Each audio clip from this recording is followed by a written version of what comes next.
Workers from some of New Zealand's best-known brands marched into an Auckland shopping mall today, demanding employers pay their staff a living wage. First Union organised the march at St Luke's, where bemused shoppers looked on as more than 500 retail workers congregated outside Countdown, chanting and shouting slogans. Reporter Joanna MacKenzie and cameraman Nick Monro were there.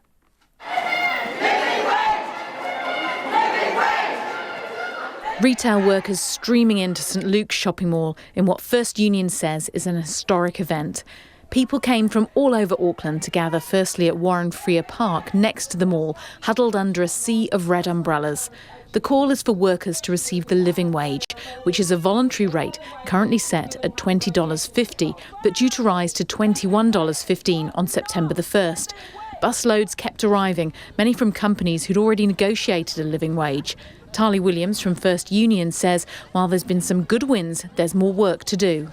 So we've made a big push in the past year for living wages for retail workers, and we've been really successful in a number of brands, such as Kmart and Bunnings.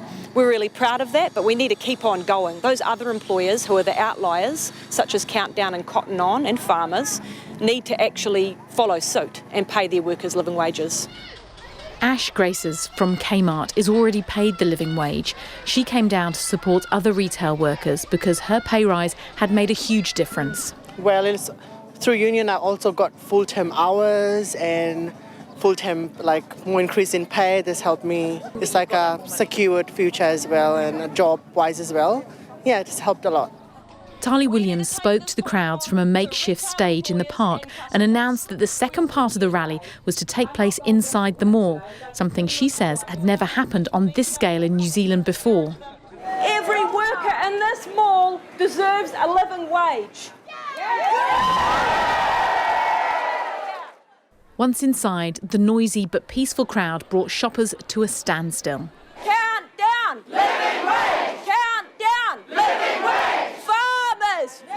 And as quickly as the crowd arrived, they filed quietly out of the mall. Gay Ines, a farmer's worker from Takapuna, says this fight is essential for staff who are struggling. 80% of farmers' workers are not even close to the living wage. Some of the staff have been there for well over 20 years and they're not even hitting the $20 an hour mark. They're taking out loans to pay car repairs, loans for Christmas presents for their family. So they need the living wage. She says it's time for farmers to step up. Farmers promote themselves as being a company with family company with values, but they certainly don't value their staff. As many drifted back to work, farmers' staff continued to strike for the rest of the day. Linda Camariera says it was amazing to see so many others fighting alongside them. And just seeing everybody here, we're all here for the same reason and supporting each other, and this is what we need. It's great.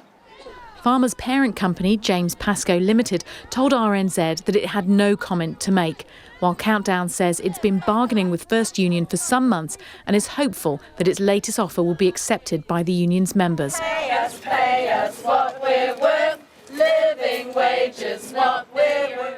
In Auckland for Checkpoint, called Joanna MacKenzie Tēnei.